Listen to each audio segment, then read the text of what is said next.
little number there to get you all started. Mr. Goldstone, hold your hands in hell. Here comes Mom. Mama's singing out.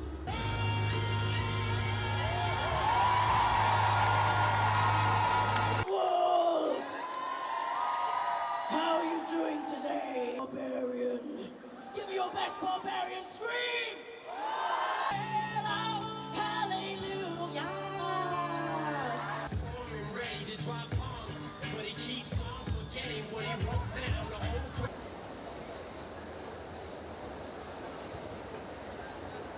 The side of drag that I explore is because there's a lot of sort of focus on toxic masculinity, and I'm trying to reclaim more the time in the history where, everyone was a bit more camp and more, for want of a better word, in touch with their feminine side. I mean, I'm influenced a lot by Greek myths, and in that, there was loads of queer relationships, loads of people just going, oh, I need to, dressing as women or women dressed as men, and.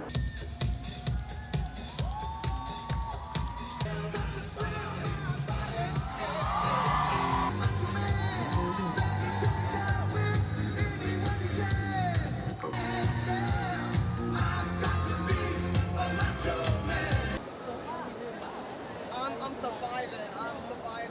Waiting to download the trainers and shoes that I'm ready to make.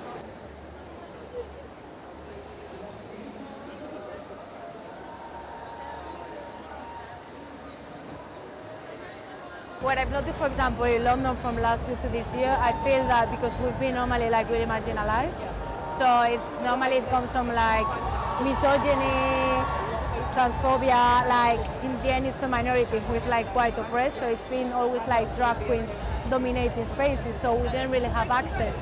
So I feel that since like a kind of revolution started happening, like we just like started to step into the scene, and literally like for example this year Manab, that is a competition I was in, like 800 people went there to only see drag kings.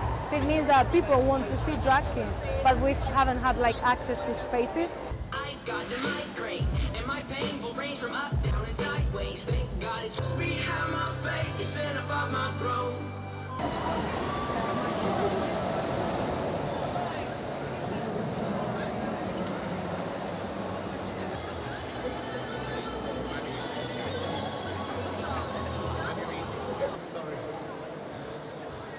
The reason drag kings are not as prominent in the scene right now is because of that kind of misogynistic, there's misogyny even within the gay community.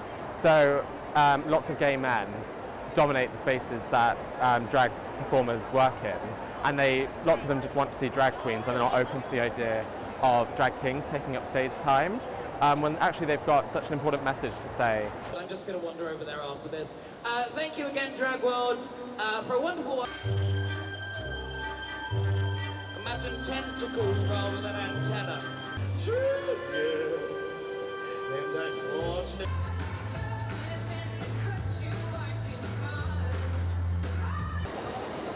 That's fine.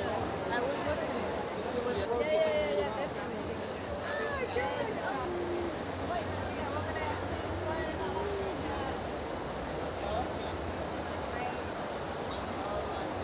As we're getting more vocal and more out there, more people are going to be embrace kings and be like, yeah, this is just a vital part of the drag community and integral part of it. Because again, we've been around for ages. It's just we don't get the mainstream attention. And for my admissions essay, I'm going to tell all of you.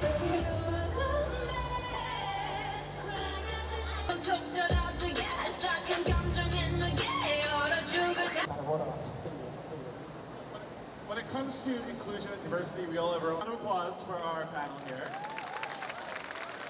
And I'd like to open up. I definitely feel like sometimes I'm booked just because I'm checking a box of like a guilty cis male booker that's like trying to, like, okay, do I have a POC? Do I have a woman? Do I have this? Do I have that? So sometimes I feel like I'm checking a box, but with some UK performers and like especially recently, I'm feeling like, okay, they're actually booking me for my talent, not just to be like, check, like, you know what I mean?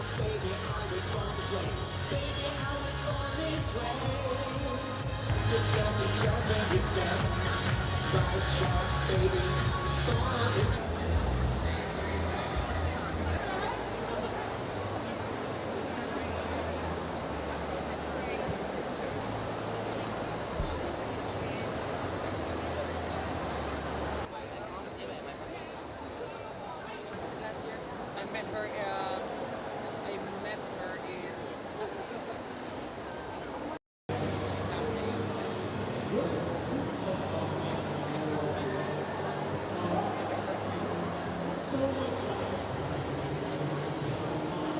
in.